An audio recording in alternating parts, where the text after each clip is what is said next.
And Keir Starmer is warning us he'll have no money to invest in public services. So I was supposed to vote for him purely on charisma alone, Cressida. Nice. Keir Starmer tells councils there is no magic money tree. So this is a kind of expectation management piece from Keir Starmer saying, hey, just because Labour's getting in doesn't mean we're going to spend any money. And, of course, lots of councils are on the verge of bankruptcy. And the councils have rejected this and said, no, that's not credible.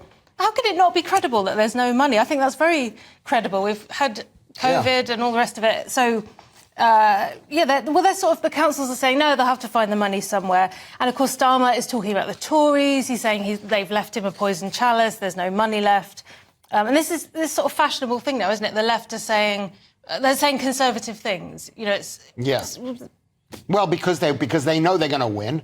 And when you know you're going to win, you go after the voters who might vote for you, as opposed to the Tories, who are going after their core voters because their core voters may not even vote for them. Ah, good point. Yeah, that's what Never thought I'd say. It's a good point. Yeah, he's targeting... because he's stolen the Tory policy. He's talking about levelling up, which in a way is hilarious. He's completely out of ideas. Never mind the council's being bankrupt. He's bankrupt in terms of ideas. But is it smart? Because actually levelling up was part of the popular 2019 Boris agenda that the Tories largely abandoned. Right. Yeah. So maybe it is smart to talk about It is really smart because he's got all the Labour voters. The Labour voters are going to vote for him. Who are they going to vote for? Rishi Sunak? They're not going to vote for Rishi Sunak. So he might as well just forget about them. He should. If I were a Labour person, I'd say, listen, just let the guy talk for now, and then we can get mad at him later because he's going to win. He doesn't need our vote. We're going to vote for him.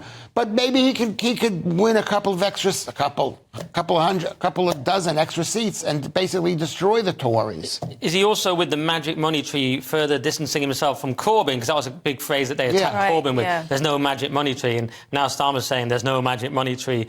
It's like he's already buried Corbyn. But right. When he doesn't have the problem... The Tories have got to worry about reform being a bit further right than them. And he hasn't got to worry about somebody... He doesn't have a reform equivalent to worry about, does he? Unless you say George Galloway, but that's just one seat but, and one guy in the House. And they're going to vote. They're going to vote for Keir Starmer. And even if they don't vote for him... He's going to win. He's going to win. Yeah, I love that he's invented this new thing. He says, people say to me the worst you can do in politics is prey on people's fears. Yeah, in some ways, preying on their hopes is just as bad. I love that. It's like, no hope, abandon all hope. I wouldn't want to prey on your hopes. What a weird new invented phrase. That is really weird. I didn't know why that was weird, but you're right for pointing that out, because it is just... It's like... But it's part of the British philosophy is give up hope. That's what Britain is all about. All ye who enter here. I know there's something so oblique about it. I wouldn't want to prey on your hopes. So I wouldn't be offering any hope for the next election.